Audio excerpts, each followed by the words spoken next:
Hey guys! And welcome to another episode of Trew Review. Today we're going to be reviewing The Huntsman Winter's War, starring Charlize Theron, Emily Blunt, and Chris Hemsworth. The sequel to the original film, Snow White and the Huntsman, which had the same cast, Charlize Theron and Chris Hemsworth. It also had Kirsten Stewart, who played Snow White. So this film was called The Huntsman because it didn't actually have Snow White's character in it. Oh Lord. So the story begins with Emily Blunt, the Ice Queen, who has this crazy tragic moment in her life in that she unveils her powers and then, like Precious says, goes off to conquer the world. Right. Now, this film, when it actually started, was Frozen. It was Frozen. When I say that, I mean Frozen. the Disney musical cartoon Frozen. Literally, they recited the song. Back to us.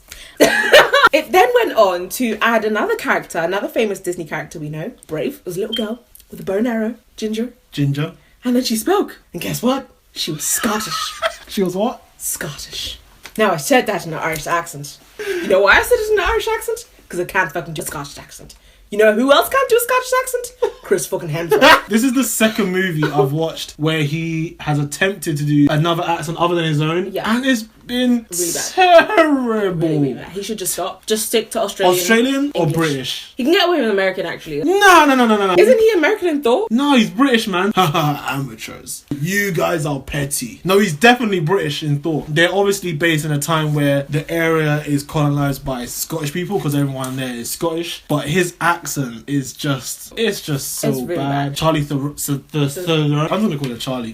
I don't think she's capable of giving a bad performance. Unfortunately, this was just a not very good film. I think she definitely helped carry the film somewhere. She plays a really, really beautiful, menacing character, a menacing villain, which this movie really needed because there was a lot of love scenes. A person that I'm really disappointed with is Emily Blunt. What? She played her character well. I can't do no wrong. She shouldn't be bad. That's interesting, but I don't think she was actually playing someone bad. Well, she was the main villain of the film.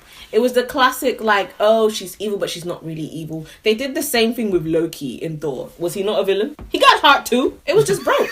They always do this thing where, like, you have a villain, but they're not truly evil because no one can be truly evil. Like, they've just had something that's so upsetting that now they have no choice but to be evil. Charlize Theron, she just evil. She was just pretty bitch, evil. Yeah. What? I'm evil. So I'm gonna disagree, man. I really liked Emily Blunt in this movie. She gave a solid performance in terms of just portraying emotion in the film. Yeah. And in the character. It's so believable. And I think, she didn't falter, even though the movie itself was a bit...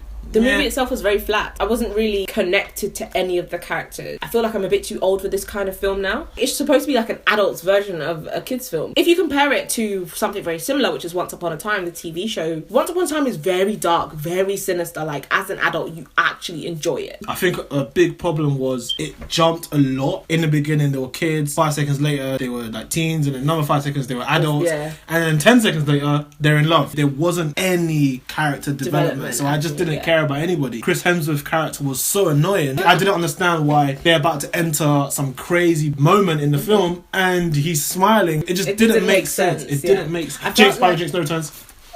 But this movie wasn't all bad. There was some good parts in the movie. There's four dwarfs in this film and they were hilarious. There were laugh out loud moments, really. Yeah. It was really refreshing to have them in the film. I think, for me, they kind of saved the movie. I know Aaron disagrees that they didn't save the movie. This was too far gone.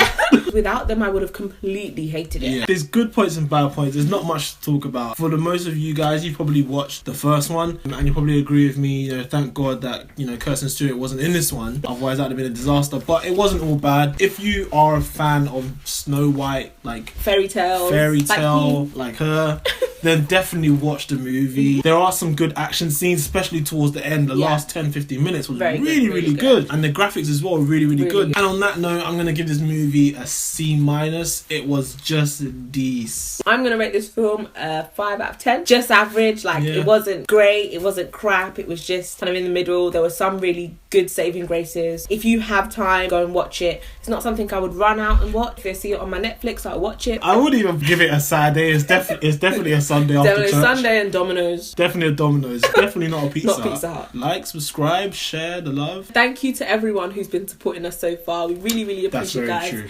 Keep supporting and we'll catch you in the next episode. Bye, guys. Peace.